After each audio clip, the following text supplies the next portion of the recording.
प्यारे सत्संगत जी, बड़े प्यार से कहना धन निरंकार जी। सत्संगत आध्यात्मिकता का सबसे बड़ा स्तंभ है निरंकार ईश्वर, जो सर्वत्र समाया हुआ है और उन सबका साझा है। दूसरा है कि इसकी जानकारी समय के सद्गुरु द्वारा ही संभव है। तीसरा, किसी भी प्रकार के कर्मकांड कितने भी समय तक करते रहने से ईश्वर की जानकारी अथवा दर्शन संभव नहीं है। चौथा, यह कि सभी गुरु पीर पैगंबरों ने अपने अनुयायियों को मानवता, परोपकार, नम्रता, प्रेम, दया, करुणा और मानवता की सेवा करने की भावना को अपनाने की शिक्षा देश, काल और समय के अनुसार प्रदान की। सत्संगत मानवता की प्रक्रिया और प्रेम, नम्रता पर आधारित मानवीय रिश्तों की पुनः स्थापना विश्व की मुख्य आध्यात्मिक धारा की विशेषता है। बाइबल के नए नियम को देखो तो हजरत ईसा मसीहा जी ने आध्यात्मिकता के मुख्य प्रभाव को अपने जीवन में धारण किया था, जिसका प्रत्यक्ष प्रमाण पवित्र बाइबल में सोई हुई मानवता को जगाने वाले उनके इस संदेश द्वारा मिलता है। अगर आपके पास ईश्वर है तो यह समझ लो कि आपके पास वह सब कुछ है जिसकी आपको जरूरत है। क्रिसमस पर्व के संदर्भ में देखें तो ईसा मसीहा जी के इस पावन संदेश का अर्थ एवं भाव समझना तथा इसे आध्यात्मिकता के मुख्य प्रभाव के अनुसार अपने जीवन में अपनाना बहुत जरूरी है। सत्संगत पुराने नियम के अनुसार सभी पैगंबरों का इस बात पर एक मत है कि ईश्वर एक है और सर्वत्र विद्यमान है। यह अति विशाल है और सबका साझा है। एक पैगंबर का जो ईश्वर है वही दूसरे पैगंबरों का भी है। ईश्वर एक है और इसे एक करके जानना जरूरी है। मानव को ईश्वर ने अपनी प्रतिकृति के रूप में बनाया, जो सभी योनियों से श्रेष्ठ है और ईश्वर को जानने की जन्मजात पात्रता रखता है। पवित्र बाइबल में 10 आदेशों का उल्लेख किया गया है।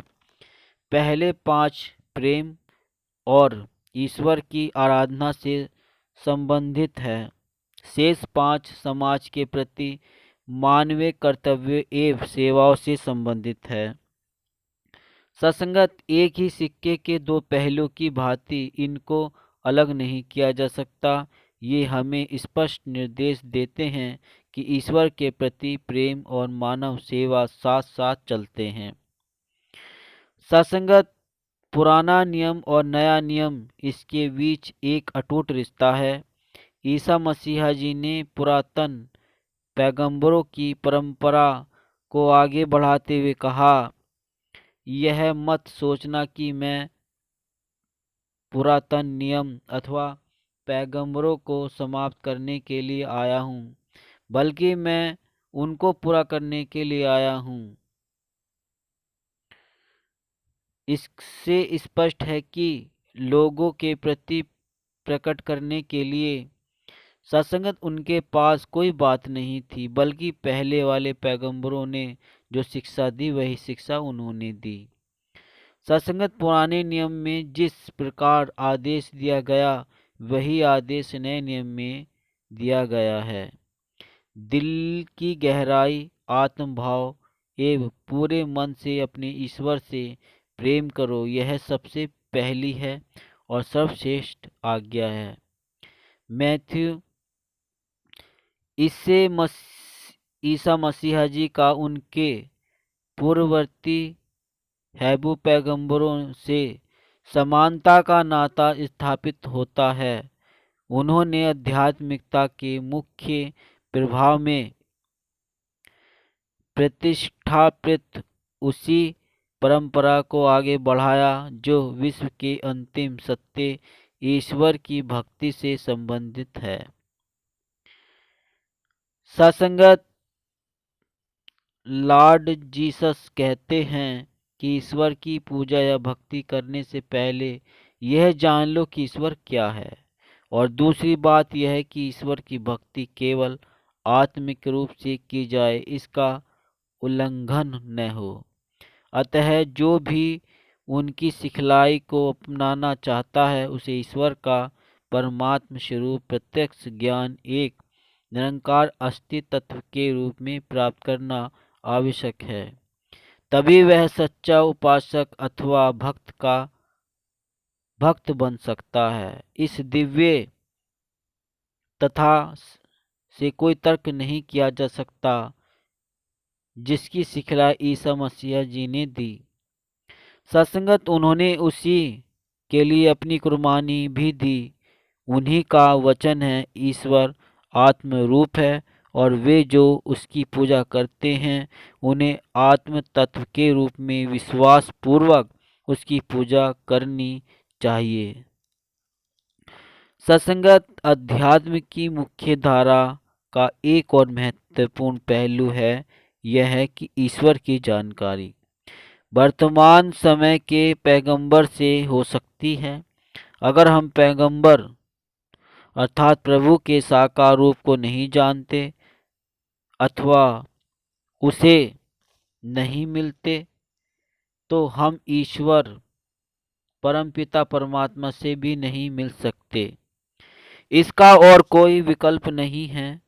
जीसस कहते हैं, मैं ही प्रवेश द्वार हूँ, जो कोई भी मेरे माध्यम से प्रवेश करेगा बचा लिया जाएगा। जीसस ने प्रेम और विनम्रता के इन मूल्यों को बहुमूल्य माना और साथ में यह भी घोषित किया कि क्रोध और अभिमान का बहुमूल्य आध्यात्मिकता जीवन में कोई स्थान नहीं है। इन सारे संदर्भों में मानवता, प्रेम और नम्रता के पक्ष धर्म ईसा मसीह जी का निर्मल पावन दृष्टिकोण प्रतिबिंबित होता है। उनकी सिखलाई ईश्वर प्रेम एवं मानव प्रेम इन दो स्तंभों पर आधारित है। यीशु के अनुसार सभी नियम और पैगंबर इन दो उसूलों पर आधारित हैं। सत्संगत उन्होंने अन्य सारे गुणों को पीछे रखा और ईश्वर प्रेम एवं मानव प्रेम इन दो गुणों को प्राथमिकता दी। इन दो आध्यात्मिक तत्वों ने समाज में स्थायी एकजुटता को विकसित किया, जो समाज की व्यापक समृद्धि और विकास के लिए आवश्यक पूर्व जरूरत मानी जाती है। जब कभी भी ये पहलू धूमिल हो जाते हैं तो सामाजिक ढांचा खत्म हो जाता है। सत्संगत ईसा मसीह के उच्चतम उपदेश ईश्वर प्रेम एवं मानव प्रेम संत निरंकारी मिशन में भी स्पष्ट दिखाई देते हैं। निरंकारी बाबा हरदेव सिंह जी उन्हीं भावनाओं को क्रियात्मक रूप देते हुए कहते हैं, जीवन तभी महत्वपूर्ण बनता है जब वह दूसरों के लिए जिया जाता है। इस आध्यात्मिक जागरूकता से आपसी रिश्तों को जोड़ने के सिद्धांत अनुसार दूसरों के लिए जीने की स्वाभाविक भावना उजागर होती है। इस तरह से सच्चा धर्म हमारे प्रेम व भक्ति का प्रतिनिधित्व करते हुए उसे दूसरों के साथ हमारे व्यवहार के सीधे सीधे जोड़ देता है। इस पृष्ठभूमि के आधार पर हम जानते हैं कि संत निरंकारी मिशन सबको गले लगाने वाली वैश्विक धार्मिक सामाजिक आध्यात्मिक एवं उदार विचारधारा है, जो एक ईश्वर निरंकार का बोध कराता है और इस बात पर विश्वास रखता है कि वर्तमान में विद्यमान सद्गुरु की कृपा से ईश्वर को जाना जा सकता है। मिशन की इस व्याख्या की परिभाषा पुरातन समय के पैगंबरों की सिखलाई और विश्व स्तर पर स्वीकृत धार्मिक ग्रंथों के साथ सामंजस्य रखती है, जिनका मुख्य संदेश यही है कि मनुष्य तभी मनुष्य है जब वह यथार्थ मानव बने। वह तभी मानव कहलाता है जब उसके लिए सारी मानवता एक परिवार है। सारी मानवता उसका परिवार तब हो जाती है जब सर्वव्यापी ईश्वर उसका घर बन जाता है। ईश्वर उसका घर तब बनेगा जब सही मायनों में ईश्वर की पहचान हो जाएगी और सद्गुरु की शिक्षा को धारण करते हुए आनंद पूर्वक वह अपने आप को भी पहचान पाएगा। सत्संगत निरंकारी बाबा जी की प्रेरणा भरे शब्दों में, ईश्वर नहीं तो शांति नहीं। ईश्वर को पहचान कर ही शांति को पाया जा सकता है। यह जीवन का अर्थपूर्ण तत्व है और संत निरंकारी मिशन की वास्तविक एक यथार्थ विषय वस्तु है, जो मुख्य आध्यात्मिक प्रभाव के वर्तमान मील के पत्थर के रूप का विस्तृत प्रतिनिधित्व कर रहा है।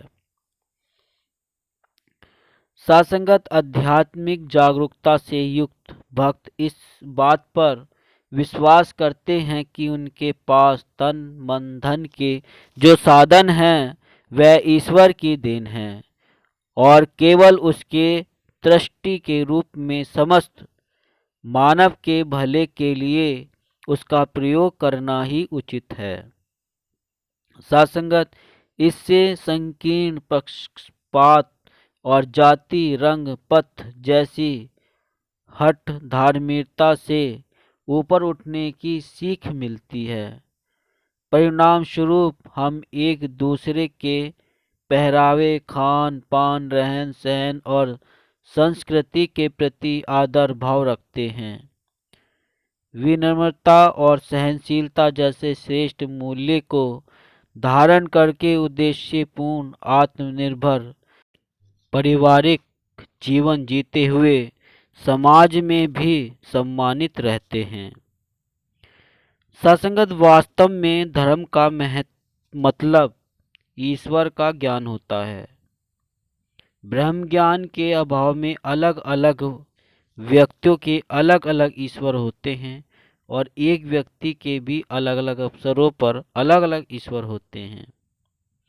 सभी के लिए एक ईश्वर की संकल्पना से सभी के लिए एक धर्म की परिकल्पना सामने आती है, जो पूरी मानवता के हित में संत निरंकारी मिशन ने सभी धर्मों के सार परम तत्व परमात्मा का रहस्योद्घाटन करते हुए और धर्म परिवर्तन को दूर रखते हुए इस उद्देश्य को प्राप्त करने में सफलता पाई है। सत्संगत संत निरंकारी मिशन की वर्तमान आध्यात्मिक प्रमुख सद्गुरु माता सुदीक्षा जी महाराज आह्वान कर रहे हैं, संसार को एक परिवार की भांति एक होकर एक दूसरे को सहन करना, स्वीकार करना और एक दूसरे से प्यार करना चाहिए। सभी को मन में ईश्वर के प्राप्ति पूरी निष्ठा रखकर सही मायनों में ईश्वर की प्रतिमूर्ति बनकर यह प्रमाण देना होगा कि हम प्रभु परमात्मा की संतान हैं। तो सत्संगत, ये था प्रेम का संदेश जो एक ईसा मसीहा जीसस के जरिए समझाने का प्रयास किया गया है।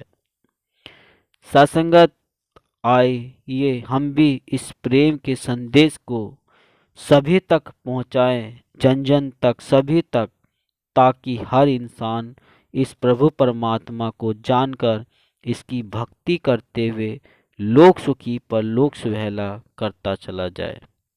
क्योंकि सत्संगत इसके बिना तो संभव ही नहीं है। जब तक इस पार ब्रह्म को नहीं जानेंगे, जब तक कुछ नहीं होने वाला, कोई उद्देश्य पूरा नहीं, कोई कार्य पूरा नहीं, और जिस उद्देश्य से ये जन्म मिला वो भी पूरा नहीं। तो आइए हम सद्गुरु की आशीर्वाद के पात्र बने और इस निरंकार पार ब्रह्म को जानकर इसकी भक्ति करते चले जाएं।